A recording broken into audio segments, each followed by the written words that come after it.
Acum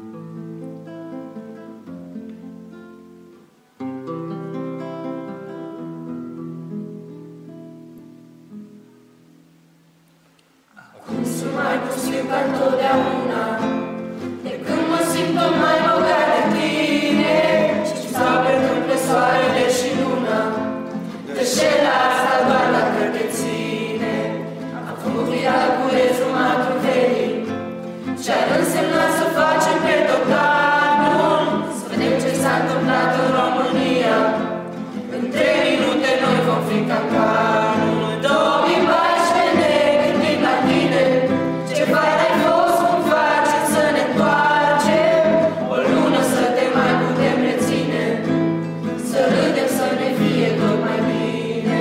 2014 ne gândim la tine, ce fain ai fost, cum facem să ne întoarcem, o lună să te mai putem reține, să râdem, să ne fie tot mai bine. Haideți totuși să începem cu începutul. Moisescu i-a făcut loc lui Iohannis, Simona a intrat pe bune în business, iar Ponta-i brusc interesat de tenis. Anul ăsta am avut și trenduri, Flag People și-a luat mii de injurii, Ice Bucket challenge-au umplut tot netul, Ebola n-are încă antidotul. 2014 ne gândim la tine, ce fain ai fost, cum facem să ne întoarcem, o lună să te mai putem reține, să râdem, să ne fie tot mai bine.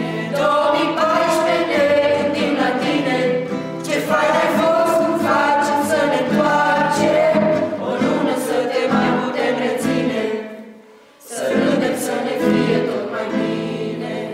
La voi vine Crăciunul din noiembrie, pe Facebook s-a umplut de bucurie, acum s-a terminat și Suleimanul, la mine acasă a început scandalul. Fuego trebuie să-și cambia demisia, Cristi din Banat e acum obsesia, dar vara asta a fost sincer cea mai tare, la școală le dăm profi loc de roare. 2014 ne gândim la tine, ce fain ai fost, cum facem să ne întoarcem, o lună să te mai putem reține, să râdem, să ne fie tot mai bine. 2014 ne gândim la tine, ce fain ai fost, cum facem să ne întoarcem, o lună să te mai putem reține, să râdem, să ne fie tot mai bine. Anul ăsta am întrebat toți profii,